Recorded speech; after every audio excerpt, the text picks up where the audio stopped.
سلام برابکس، امید هستم و خیلی خیلی خیلی خوش اومدین به ویدیو برابکس. حال دلتون چطوره بچه‌ها؟ چیکار میکنید؟ چه خبر؟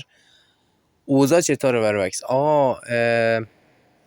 یه تنظیمات جدیدی اومده به قسمت شاتگان ها. حالا یه چیز واقعا عجیبیه برابکس، اصلا یه چیز خیلی عجیبیه و حالا اگه بتونید عادت کنید و بتونید باش پلی بدید، اصلا یه چیز خیلی خیلی خیلی سطح بالایی میشه.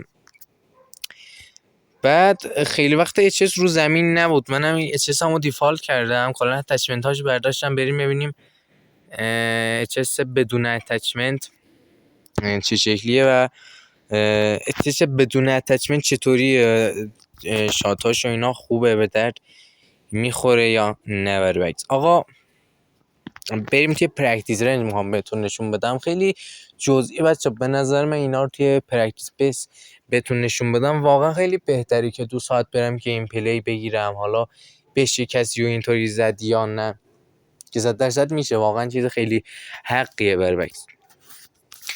خب آقای اول که میایم تو مچ و یه چند تا بات اول اینجا ما اسپام میکنیم. راستی برابکس آقا دمتون گرم، ممنون میشم که لایک و ساب خفن بزنید زیر این ویدیو. آقا خیلی دمتون گرم، اگه واقعا همچین حرکتی بزنید عشقید. بریم سراغ ویدیو. شات های عادی که اینطوریه، شما تک تیری میزنید و بذارم میتونم شلای بزنم. پس بچه آموزش اینو شلای مگه میخواید حتما تو کامنت بگید. آره بچه ها ببین آموزش شاتگانه که عادی که همینطوریه بچه ها. حاجی خوب میزنه ها اچ دیفالت، از بعضی از اتچمنت ها خیلی بهتره. چند وقتی میخوام با اچ دیفالت پلی بدم.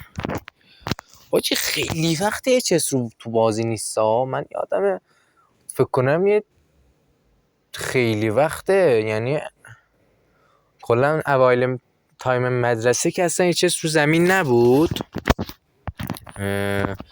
کلا بعدش هم که اصلا نیست، فکر کنم یه سالی میشه اچ رو زمین نیومده. واقعا خیلی وقته و نمیدونم چرا اکتیویژن اچ رو زمین نمیاره، واقعا عجیبه. ببین شات های عادی که اینطوریه برعکس شات های عادی، ولی بچه گزینه جدید تو ستینگ اومده که واقعا کار عوض میکنه برعکس. حالا شاید بگید چطوری برعکس. نگاه کنید شما مثلا جک 12 بذار بیارم براتون برعکس، یه جک 12 اینجا براتون بکشم ببینید چطوریه بچه ها. میان تو قسمت شاتگان ها جک 12 انتخاب میکنیم.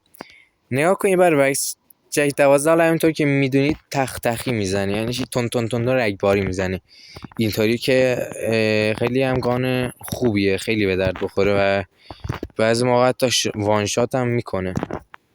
این پرکای خوبی اگه روش داشته باشید حتما وان شات هم ازش میبینید برعکس.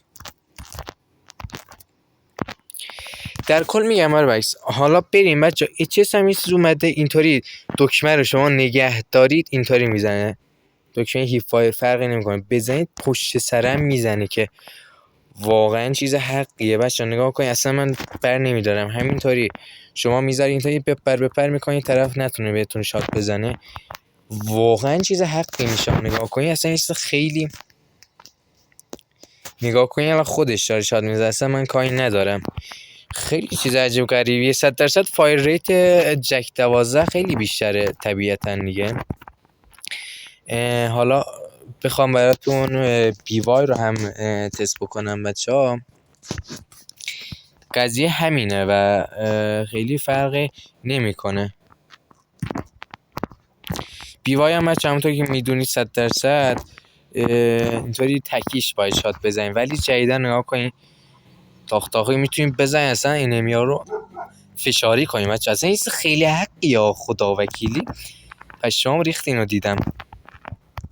نگاه کنید چی میزنه خداییش، خیلی چیز حقیه و واقعا برای تنوع خیلی خوبه، ولی به نظرم همیشه بر نداره. کلا دیگه شاتگان چرا فعال باشه بچه‌ها، چون مثلا اینطوری نیست که دیگه نتونید تک اینطوری شات بزنید. حتما فعال باشه، شاید یه دفعه به دردتون خورد و هیچ موقع نگید به نظر من نه این من استفاده نمی‌کنم، این برای نوب سگا، این برای فشاریاست که مثلا نمیتونم باز کنم اینو فعال. نه بچه‌ها، خب اینا چیزایی که خود اکتیویژن ارائه داده دیگه، اینطور نیست که شما بگید چیته و اینا. اوجی آلکاترازو با این چیز دیفالته برم پلی بدم اصلا خیلی چیز حقیه و واقعا میشه ازش استفاده کرد، خیلی زیبا. آقا بریم بچه‌ها ستینگ رو بهتون نشون بدم. میایید ستینگ رو باز میکنین، ستینگ میرید اینجا قسمت بیسیک، ببخشید نه آقای حاجی خیلی بد گفتم بیسیک بیسیک. آره میاد پایین، همینطوری میاد پایین، همینطوری میاد پایین، همینطوری میاد پایین، همینطوری که دارید میاد پایین. امید فایری رو هم سابسکرایب میکنین، همینطوری که دارید میاد پایین. فعلا همینطوری میاد پایین پایین پایین. بیشتر میاد اینه نگاه بولت نگاه کنین، پایین ترین گزینه سمت راست برعکس نگاه کنین، بولت اکشن ویپن پری انپوت. بچه من 2 روز انگلیسی یاد گرفتم. آره اینو بچه آم میکنین، آف شما آنش میکنیم، مستحضرید که اینا رو دیگه تموم شد. شما دیگه شاتگانتون تخته‌ای شد، دیگه میتونید انمی ها رو فشار کنید. ولی پیشنهادی که بهتون میشه وقتی این گزینه رو فعال کردید، حالا اینجا نیست، یک گزینه هست به نام شبیه بلنگوه، اونو حتما خاموش کنید. آخ باد اومد الان صدا خراب میشه. اونو حتما خاموش کنید چون ممکنه انمی ها رو فشاری کنید و حالا یک سری حرفایی رو بشنوید که نباید بشنوید. بله آره وایس. آقا مرسی که تا اینجا ما بودید، دمتون گرم. عشق مایید داشتیای داشتام، اصلا خیلی دوستتون دارم بچه‌ها، عشق مدید واقعا، دمتون گرم. حالا ممنون میشم که کانال ما رو سابسکرایب کنید، سابسکرایب بزرگترین حمایت از ماست. دمتون گرم. فعلا تا ویدیو بعدی، خدا حافظه همگی. آره همش گوشت خدا ببخشید، خدا